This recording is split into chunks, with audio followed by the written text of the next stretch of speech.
സംസ്ഥാനത്ത് റോഡ് അപകടങ്ങൾ റിപ്പോർട്ട് ചെയ്യാത്ത ഒരു ദിവസം പോലുമില്ല. ദിവസവും നിരത്തിലുണ്ടാകുന്ന അപകടങ്ങളുടെയും പൊലിയുന്ന ജീവനുകളുടെയും കണക്ക് നമ്മൾ കാണുന്നതാണ്. ഇപ്പോൾ സംസ്ഥാന സാമ്പത്തിക സ്ഥിതിവിവര വകുപ്പിന്റെ ഒരു റിപ്പോർട്ട് കൂടി പുറത്തു വന്നിട്ടുണ്ട്. അതനുസരിച്ച് സംസ്ഥാനത്ത് റോഡ് അപകടം കൂടുതൽ നടക്കുന്നത് എറണാകുളത്തും തലസ്ഥാനമായ തിരുവനന്തപുരത്തുമാണ്. തൊട്ടുപിന്നിൽ തൃശൂരാണ്. മരണനിരക്കിൽ തിരുവനന്തപുരം ജില്ലയാണ് ഒന്നാമൻ.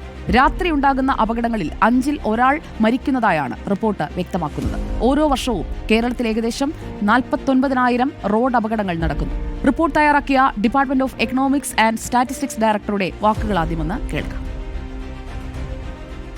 ആക്സിഡന്റിലേക്ക് വരുമ്പോഴത്തേക്കിനും നമുക്ക് ഏറ്റവും കൂടുതൽ ആക്സിഡന്റ് റിപ്പോർട്ട് ചെയ്യുന്നത് എറണാകുളം ജില്ലയിലാണ്. മറ്റൊരു കാര്യം നോക്കുമ്പോൾ അവിടെ ഏറ്റവും കൂടുതൽ മരണം റിപ്പോർട്ട് ചെയ്യുന്നത് തിരുവനന്തപുരം ജില്ലയിലാണ്. നടക്കുന്ന ആക്സിഡന്റിൽ കൂടുതൽ മരണത്തിലേക്ക് പോകുന്നത് തിരുവനന്തപുരം ജില്ലയിലാണ് എന്നുള്ളതാണ് കണക്കുകൾ സൂചിപ്പിക്കുന്നത്. അതോടൊപ്പം തന്നെ മറ്റൊരു കാര്യമുള്ളത് ആക്സിഡന്റുകളിൽ കൂടുതൽ ആക്സിഡന്റ് ഡെത്ത് നടക്കുന്ന ഒരു ടൈം, അല്ലെങ്കിൽ ആ ഒരു ടൈം എന്ന് പറയുന്നത് രാത്രികാലങ്ങളിൽ ഉണ്ടാകുന്ന 6 മണി മുതൽ 9 മണി വരെ ഉണ്ടാകുന്ന ആക്സിഡന്റിലാണ് കൂടുതലായിട്ട് ഡെത്ത് റിപ്പോർട്ട് ചെയ്തിട്ടുള്ളത്. ഞങ്ങളുടെ റിപ്പോർട്ടിലൊരു ഇൻട്രസ്റ്റിംഗ് ആയിട്ടുള്ള കാര്യം കണ്ടത് അതിൽ മിഡ്നൈറ്റ് ശേഷമുള്ള ആക്സിഡന്റുകൾ കൂടുതലും മരണങ്ങളിലേക്ക് നയിക്കുന്നു എന്നുള്ളതാണ്.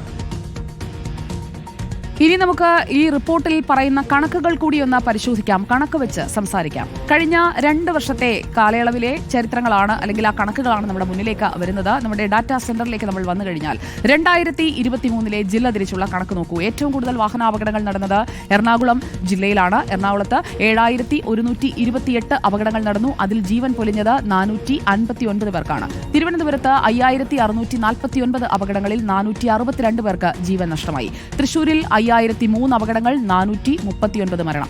വയനാടും കാസർഗോട്ടുമാണ് അപകട നിരക്ക് കുറവ്. അവിടെ ഈ അപകടങ്ങളിൽ മരണമൊന്നും സംഭവിച്ചിട്ടില്ല. എന്നാൽ അപകടങ്ങൾ ഉണ്ടായിട്ടുണ്ട് 910ഉം 1,068 വീതം. ഇനി നമുക്ക് 2018 മുതൽ 2023 വരെയുള്ള കണക്കൊന്ന് പരിശോധിക്കാം. ഏറ്റവും കൂടുതൽ അപകടം അപ്പോഴും നടക്കുന്നത് എറണാകുളത്താണ്. 34,718 അപകടങ്ങളിലായി 2,656 മനുഷ്യരുടെ ജീവൻ നഷ്ടപ്പെട്ടു. തിരുവനന്തപുരം തൊട്ടുപിന്നിൽ 29,173 അപകടങ്ങളിൽ 2,873 പേർ മരിച്ചു. മരണനിരക്ക് കൂടുതൽ തിരുവനന്തപുരത്താണ്. തൃശൂരിൽ 25,008 അപകടങ്ങളിലായി 2,359 പേരാണ് മരിച്ചത്. ഇനി നമുക്ക് വയനാട് ജില്ലയിലെ കണക്കിലേക്ക് കൂടി വരാം.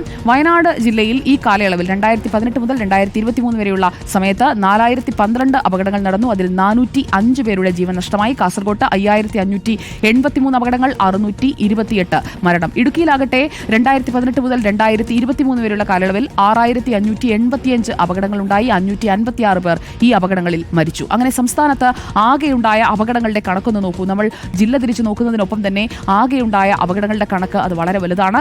2,34,466 അപകടങ്ങളാണ് 2018 മുതൽ 2023 വരെയുള്ള 5 വർഷ കാലയളവിനിടയിൽ നമ്മുടെ സംസ്ഥാനത്ത് നടന്നത്. അതിൽ ജീവൻ നഷ്ടമായത് ഏകദേശം 1,00,000 പേർക്കാണ്. 23,548. അപകടങ്ങൾ കൂടുന്നതല്ലാതെ കുറയുന്നില്ല എന്നതാണ് ഈ കണക്കുകൾ നമുക്ക് മനസ്സിലാക്കി തരുന്നത്. 8 വർഷത്തെ കണക്ക് പരിശോധിച്ചാൽ കേരളത്തിലെ ദേശീയപാതകളിൽ 1 കിലോമീറ്റർ പിന്നിടുമ്പോൾ സംഭവിക്കുന്നത് ശരാശരി 39 അപകടങ്ങളാണ്. സംസ്ഥാന ഹൈവേകളിൽ 1 കിലോമീറ്ററിൽ ശരാശരി 15 അപകടങ്ങളുമുണ്ട്. 5 വർഷത്തിനിടെ കേരളത്തിലെ നിരത്തുകളിൽ പൊലിഞ്ഞത് 23,548 ജീവൻ. മോശം റോഡുകളും കൂടുന്ന വാഹന സാന്ദ്രതയും അപകടകരമായ ഡ്രൈവിംഗും അപകട നിരക്ക് കൂട്ടുകയാണ്. റോഡുകളിലെ വാഹന പരിശോധന ഫലപ്രദമായി നടക്കാത്തതും ഈ റിപ്പോർട്ടിൽ ചൂണ്ടിക്കാട്ടുന്നുണ്ട്. നഗരമേഖലകളെ അപേക്ഷിച്ച് അപകടം കൂടുതൽ ഗ്രാമീണ മേഖലയിലാണ്.